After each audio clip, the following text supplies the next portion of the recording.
최선을 다해서 한번 말씀을 들여다보도록 합시다. 지난주에는 베드로가 로마 백부장 고넬료의 집에 가서 하나님의 복음을 전하고 그 복음의 결과로 이제 그 고넬료와 그 가족들이 성령받았고 그것으로 인해서 그들에게 세례를 준 역사를 살펴보았습니다. 이 사건의 의의를 우리는 지난번에 살펴보았는데요. 사실 우리 그 사건의 의의는 이 11장에서 누가가 자세히 밝혀주고 있습니다. 우리가 10장에서 그 의의를 뭐라 할까 이제 분석하지 않아도 11장에서 잘 분석하고 있습니다. 그런데 이제 그것이 이제 오늘 11장이죠. 그 사건의 의미를 이야기하고 있는 것이 오늘 읽는 교독했는 11장입니다. 11장에서 이 베드로의 베드로가 본 환상에 대해서 한 번 더 자세하게 나오죠. 우리는 여기서 한번 짚고 넘어가야 할 것이 이렇게 같은 사건의 보고를 수고스럽게 두 번 반복할 필요가 있는가라고 질문을 해보면은 그만큼 이 베드로가 본 환상은 중요한 사건이다라는 반증이 되겠죠. 중요하니까 두 번씩이나 자세하게 이야기하죠. 그러니까 이 환상의 의, 즉 하나님이 깨끗하게 하신 것을 네가 속되다고 하지 마라. 이 하나님이 하신 말씀을 사도행전 독자들은 잘 받아 먹어야 된다는 이야기죠. 우리도 마찬가지죠, 그죠? 하나님이 깨끗하게 하신 것을 속되다 하지 마라. 뭐 오늘날 적용은 뭐 다양하게 할 수 있겠지만은 저는 이것을 어떻게 적용하고 싶냐 하면은 우리는 전부 이제 사람에 대해서 굉장히 어떤 정죄를 잘 합니다. 우리 오승진이가 그런 것에 대해서 굉장히 좀 이렇게 싫어합니다만은 지금 세상 사람들은 두 가지 딜레마에 빠져 있어요. 지금 세상 사람들은 인간이 나면서부터 악하다는 이야기를 하기를 싫어해요. 그러니까 성선설을 별로 안 좋아한단 말이죠. 성악설을 별로 안 좋아한다는 거죠. 인간은 원래 참하게 태어났는데 태어나서 오염돼가지고 나쁘다. 뭐 이런 식으로 이제 믿고 있는 사람들이 믿는다기보다 그러기를 바라는 거죠. 네, 그래서 이제 성악설을 별로 굉장히 탐탁지 않게 생각하고 그럼에도 불구하고 어떤 나쁜 죄를 저지른 사람을 정죄하는 걸 또 굉장히 좋아해요. 요 두 가지 상반되는 우리 마음의 심리를 잘 쳐다보면은 나는 착하고 니는 나쁜 놈이다 하는 거예요. 그러니까 우리 모두 다 나쁜 놈이다 할 때 싫어하는 거죠. 자기는 착한 놈인데 왜 나를 나쁜 놈이라냐? 그리고 저놈은 죽일 놈인데 왜 안 죽이냐? 하나님이 살아계신다면, 신이 있다면 왜 저놈은 안 죽이냐? 저놈 왜 벌 안 주냐? 이게 정죄하기 바쁘고 자기는 그것에서 쏙 빠져나가기 좋아하는. 그러나 이제 우리가 성경을 잘 읽어보면은 이 두 가지 다를 배척하고 사람이 나쁘게 태어났고 나쁜 짓만을 할 수밖에 없는 존재지만 하나님은 그래도 사랑하신다. 그래서 하나님은 이제 저는 이게 적용이에요, 그죠? 하나님이 깨끗하게 하신 것. 하나님이 우리 죄인을 깨끗하게 하시는데 우리가 그 사람에게 어떻게 정죄를 할 수 있느냐? 회개하고 돌이키는 사람에 대해서는 우리가 과거의 죄를 묻지 말고 우리 형제로 받아들일 수 있어야 된다. 뭐 이런 의미로 한번 저는 오늘 9절 말씀 한번 적용해 봅니다. 자, 여기서 이제 하나님이 깨끗하게 하신 것은 이제 기본적으로 요 본문에서 문맥에서는 이방인이죠, 그죠? 예, 그 이방인에 대한 의미를 또 우리가 좀 알아야 되는데, 자, 일단 조금 이따 얘기하고요. 베드로가 일단 제가 앞뒤 없이 막 얘기했네요. 우선 앞뒤 한번 봅시다. 앞뒤를 봐야 되겠네. 1절에 봅시다. 유대에 있는 사도들과 형제들이, 자, 유대 땅이라 하는 건 예루살렘과 예루살렘 근처에 있는 도시죠. 우리 경상도 많은 땅, 경상남도 많은 땅이라고 보죠. 경상북도만큼 넓지도 않고, 네, 그 정도 되는 땅을 유대의 땅이라 그래요. 유대 지파의 땅, 예루살렘을 중심으로 한, 거기에 흩어져 있는 사도 형제들이 이방인들도 하나님의 말씀을 받았다. 자, 원래 유대교에 입교한 이방인들 있잖아요, 그죠? 여기서 이방인들도 하는 말씀 받았다 하는 요 말에서 이방인들은, 그러니까 유대교에 입교한 사람 아닌 사람을 이야기하고, 특별히 할례를 받지 아니한 사람을 우리가 뜻한다라고 우리가 좀 지난주에 좀 말씀을 드렸죠.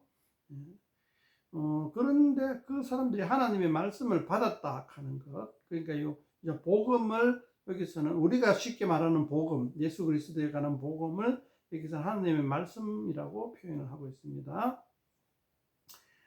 그렇게 해가지고 이제 그 2절을 봅시다. 유대에 있는 사도, 1절에 유대에 있는 사도가 형제들이 2절에서는 할례자들이라고 표현을 합니다. 베드로가 예루살렘에 올라갔을 때에 할례자들이 비난하여 이르되 네가 무할례자의 집에 들어가 함께 먹었다 하니, 여기서 이방인들은 무할례자라고 지칭을 합니다.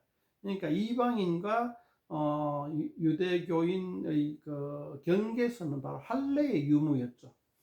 고넬료는 하나님을 믿는 신실한 사람이었습니다. 하나님의 말씀도 잘 따르고 구제도 하고 기도도 하고 뭐 여러 가지 기도도 그런 어떤 경건 생활을 잘 하고 칭찬도 잘 듣는 사람인데도 불구하고 할례를 받지 않았기 때문에 이방인, 무할례자, 함께 밥상 교제를 할 수 없는 사람, 뭐 이렇게 이제 지칭이 되어 있는 거죠.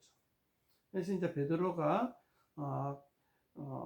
내가 그 집에 들어가게 된 배경을 이야기합니다. 여기서 베드로가 뭐 우리 같으면 어떻게 해요? 우리가 뭐 유대교가 너무 협소하다, 우리 유대교의 범위를 넓혀야 된다, 뭐 할례를 가지고 뭐 이렇게 논리적으로 설명을 안 합니다. 논리적 설명을 안 하고 자신의 경험만, 오늘 들었는데 가치 판단을 안 하고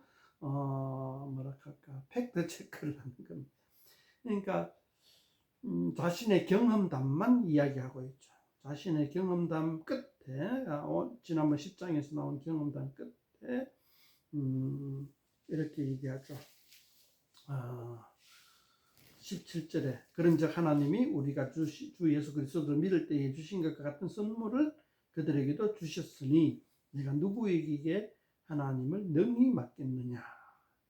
여기서 선물은 바로 오순절 때 다락방에서 제자들에게 내렸던 그 방언으로 말함, 그런 거겠죠. 그러니까 성령이 오셔서 각 사람들이 남곳 방언으로 말하는 것을 선물로 표현한 거죠. 그러니까 고넬료와 그 친척들도 그때와 똑같은 현상으로 방언을 했다라는 식으로 우리는 이해할 수 있겠습니다. 그럴 때에 베드로가 하나님을 어찌 막을 수 있느냐?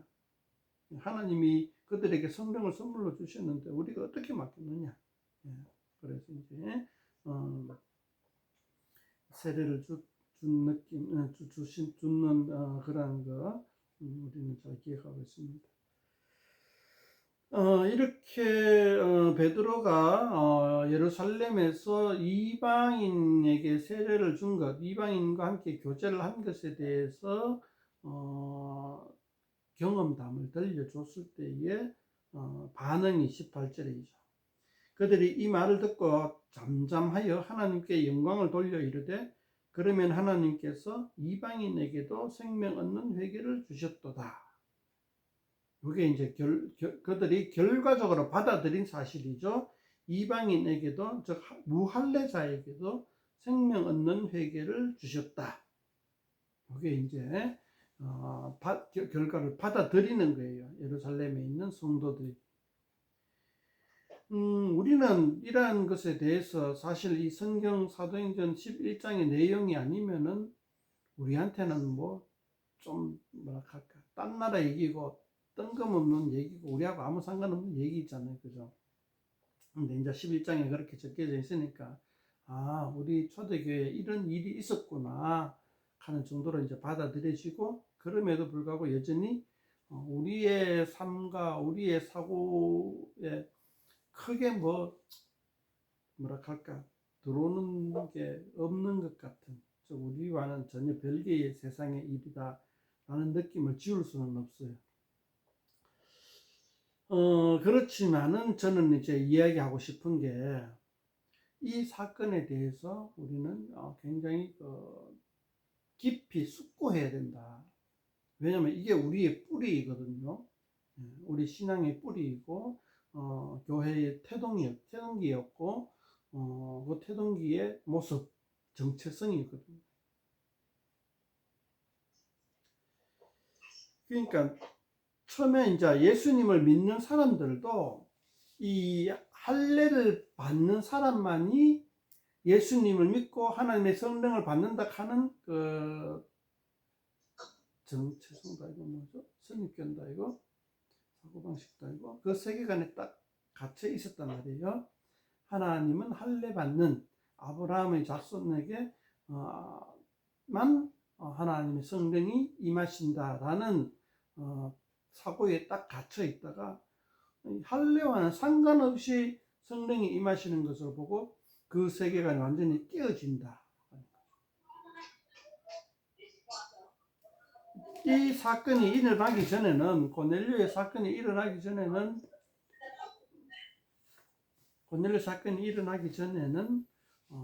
이러한 사고를 가지고 있었다는 거죠. 그러면서 교회가 운영이 되었다는 거죠. 이 사고가 깨어졌다는 사실도 우리에게는 중요한 사실이지만은, 이 사고 안에 갇혀 있었던 때에도 교회였고 아름답게 유지되고 있었다라는 사실도 우리에게는 한편 놀라운 사실입니다. 그러니까 이제 요걸 통하여서 성숙되어지고 또 폭넓어진 데 지르는구나 하는 것을 알 수가 있습니다. 이것이 이제 고넬료 사건의 큰 의의가 되겠고, 이것이 하나의 사도 바울의 이방인 선교에 대한 사고의 출발점이 됩니다. 이방인에 대한 선교의 사고의 출발점, 그러니까 실제적인 물리적인 출발점이 아니고, 그런 어떤 계획들이 있고, 그 다음에 이야기를 하는, 베드로가 예루살렘에 들러가지고 이야기하는 요 과정을 한번 자세히 봅시다. 우리는 베드로를 하면은 교회의 수장으로 알고 있잖아요. 수장으로 알고 있고, 어디에 가면 기둥이라는 표현도 하는데, 그럼에도 불구하고 사람들이 베드로를 비난했다. 왜? 전통을 어겼기 때문에 비난을 하는 거죠. 여기서 우리가 알 수 있는 것, 이 초대교회 때의 어떤 민주주의적인 모습들을 우리는 볼 수 있다는 거죠. 그러니까 위에서 뭐라고 딱 제시하면 무조건 믿습니다 하고 받아들이는 것이 아니라, 기존에 알고 있던 우리의 신앙과 다를 때에는 어떤 그 토론이나 어떤 그 이야기들을 할 수 있는 그런 근거들, 그런 어떤 그 분위기가 돼 있다. 우리 지금 오늘날 교회에도 저는 이런 것들을 잘 적용해야 된다라고 이야기하고 싶습니다. 우리의 교회의 지금의 모습은 너무 경직되어 있어요. 경직되어 있고, 목사나 신학자의 어떤 그 권위 아래 일반 성도들이 아무런 어떤 그 자기 의견을 개진하지 못하는 그런 어떤 그 억압적인 분위기, 뭐 나쁘게 말하자면 그건 하나의 어떤 그 영적인 어떤 독재라는 느낌을 많이 받아요. 그런 분위기에는 초대교회 분위기와는 전혀 다르다. 저뒤에 가면 계속 그런 모습들이 나와요. 영적인 권위라 하는 것은 하나의 어떤 그 자발적인 순종을 뜻하는 것이지 어떤 타의적인 내 생각은 안 그런데 하면서도 막 분위기 때문에 어쩔 수 없이 끌려가는 그런 건 아니라는 거죠.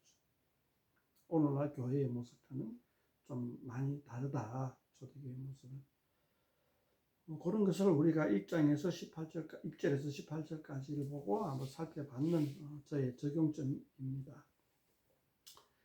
19절부터는 또 다른 사건이 전개돼요. 고넬료 사건이 아니고 요 고넬료의 사건이 더 일반화됩니다. 19절부터는. 그러니까 한 사람이 아니라 이제 전체적으로 퍼져나가는 거죠. 어떻게 전체적으로 퍼져나가냐 하면은 안디옥, 오늘날 뭐 안티오크스라 그럽니까? 뭐 하여튼 그 도시, 로마시 다음으로 이집트의 알렉산드리아 도시 다음으로 세 번째 큰 도시, 그 정도로 큰 도시입니다. 이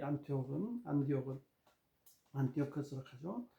이 도시는 로마 제국 내에서 두 번째 내지 세 번째로 큰 도시인데, 그 도시에서 하나님의 말씀, 복음이, 예수 그리스도에 관한 복음이 폭발적으로 전가를 합니다.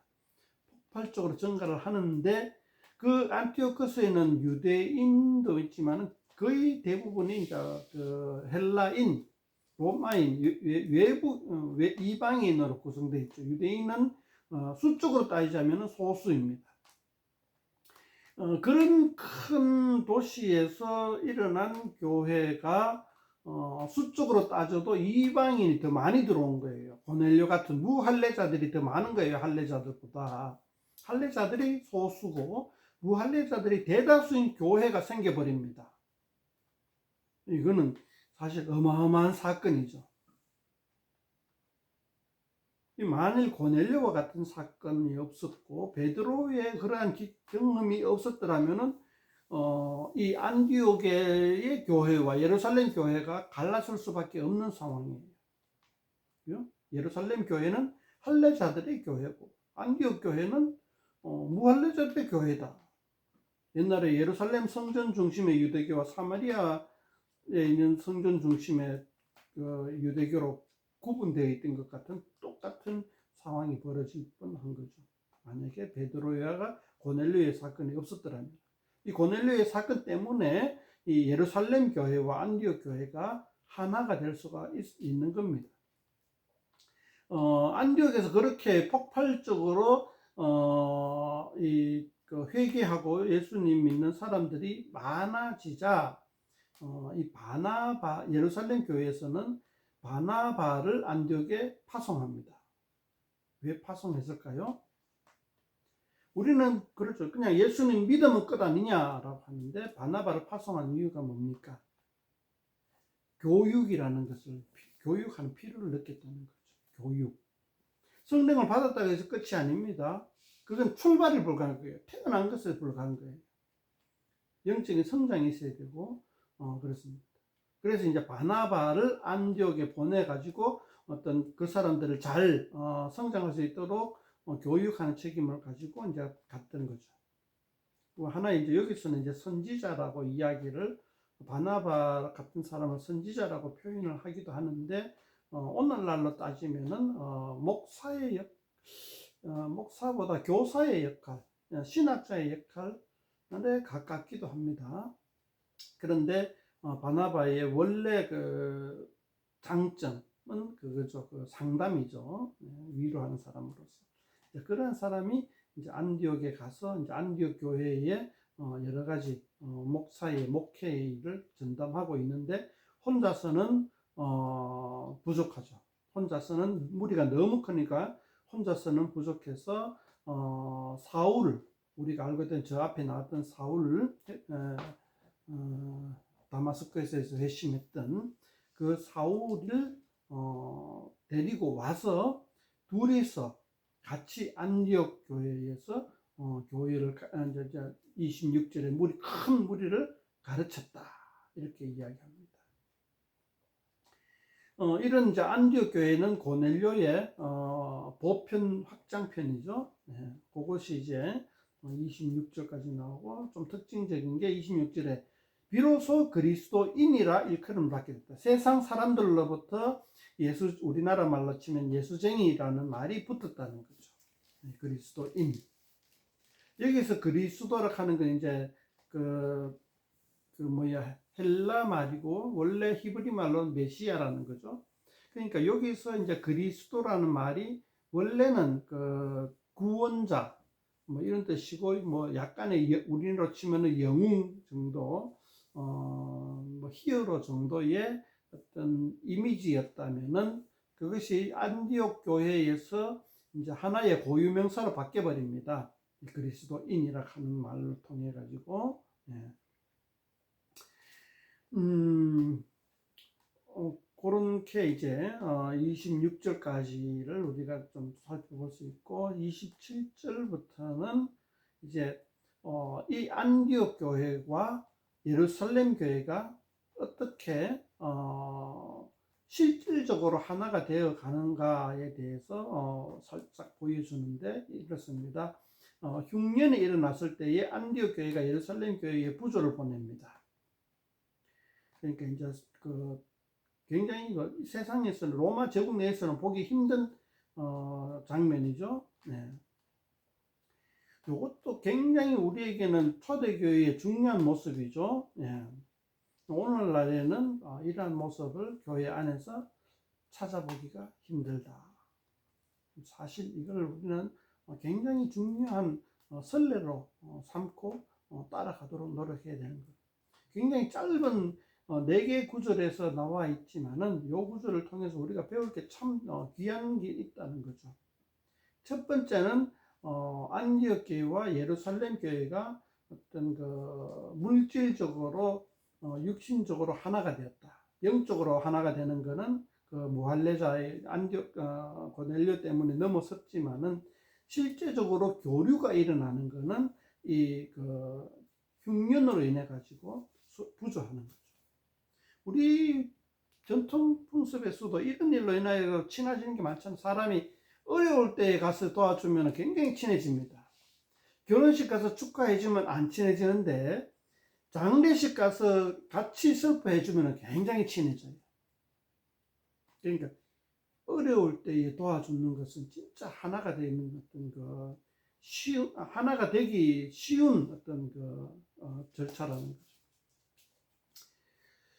그런 걸 통해서 이제 27, 30절 통해서 우리는 안디옥 교회가 예루살렘 교회가 하나가 되었구나 라는 걸 살펴볼 수 있고, 우리도 오늘날 교회가 하나가 되기 위해서 어떠한 일들을 해와야 되는가 라고 생각할 때 이보다 더 좋은 방법들이 있을까 싶을 정도예요. 서로 물질적으로 도와줄 수 있는 그런 기회가 올 때에 얼른 도와주자. 그거 하나만이라도 잘 실천하자. 그거 외에도 이걸 본받아서 다양한 방면에서 서로 성도의 교류를 해야 되겠죠. 교회끼리. 자, 요것이 이제 오늘 11장 내용이고, 굉장히 좀 오늘 내용은 다른 데보다도 많이 좀 짧으니까 일찍 좀 마칠 수가 있게 됐네요. 물론 제가 좀 피곤해 가지고 준비를 많이 못했는데, 질문할 거 있으면 해주시고. 예.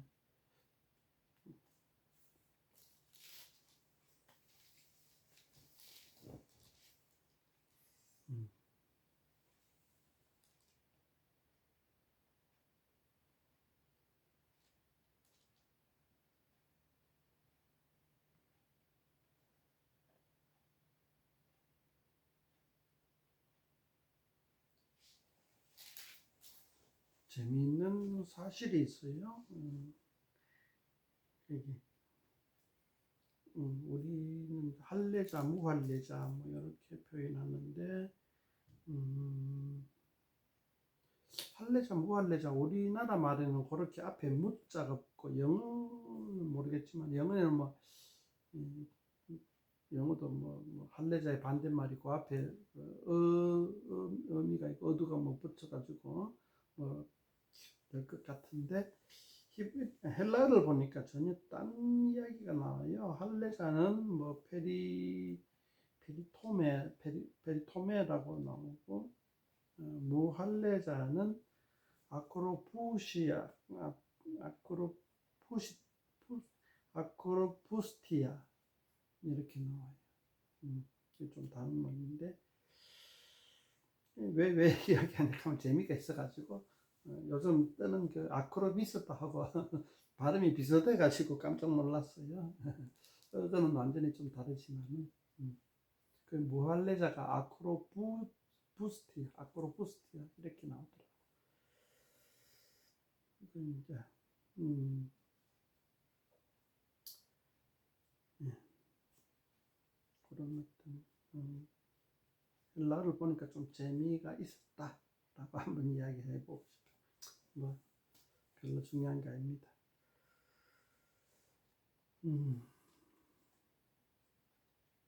정견이 질문. 왜?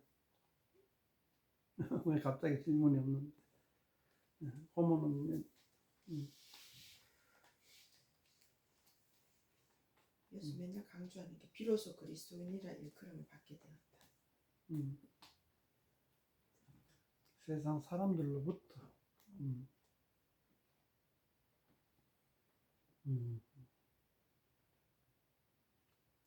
좋습니다. 네. 또 다른 할 말은 없습니까? 그렇네요.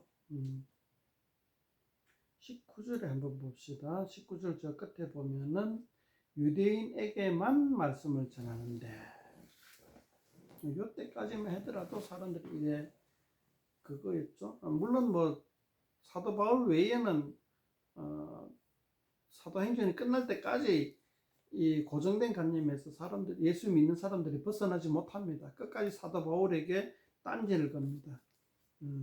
예수 믿는 사람들 이방인에게 무할례자에게 복음을 전하는 것에 대해서 그렇게 마음을 편하게 먹지는 못합니다. 이 사도행전 끝날 때까지. 역시 여기서도 19절에 보면 유대인에게만 말씀을 전했다. 미국인들이 보면은 흑인에게 차별을 두죠. 흑인도 교회 다니도록 하는데 흑인교회, 백인교회에 따로 인종차별을 우리나라 인종차별이 없는 게 아니라 인종차별할 대상이 없죠. 요즘은 좀 많이 들어옵니다만은 미국은 다양한 인종이 섞여져 있기 때문에 이제 인종차별이 생긴다. 우리 한국교회는 차별이 뭐냐 하면은 인종차별이 아니라 그 재산차별이라고 얘기할까요? 가진 것이 있는 사람 없는 사람. 교회 안에서는 우리 사도행전 보면 잘 나오겠지만은 차별이 없어야 된다 하는데 우리는 참 차별을 많이 해요. 아파트 평수를 가지고 차별을 하죠. 사회적 지위를 가지고 차별을 하죠. 학벌 가지고 차별을 해요. 그런 차별이 우리나라는 굉장히 심해요. 교회 안에서도 굉장히 심해요. 그런 것을 우리는 극복할 뿐만 아니라 없애나가야 돼요. 그런 분위기를 완전히 없애야 돼요. 교회 안에서.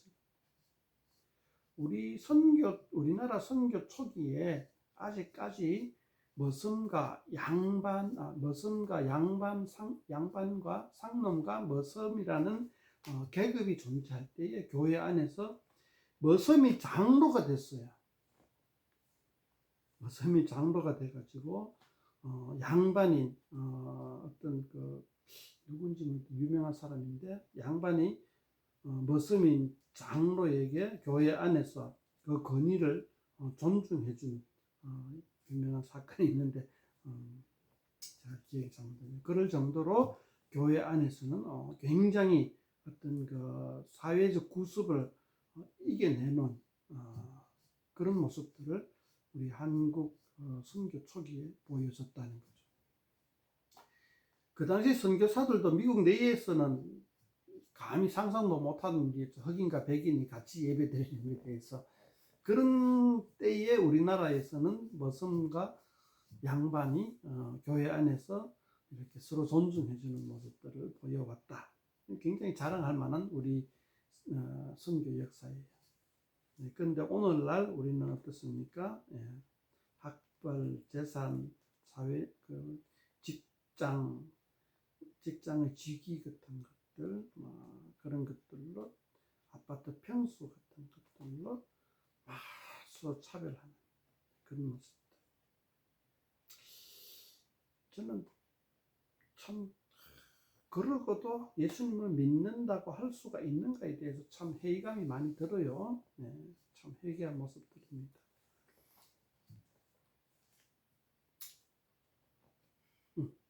예, 오늘 조금 일찍 마칩시다. 찬송가 210장 찬양합시다. 찬송가 210장입니다.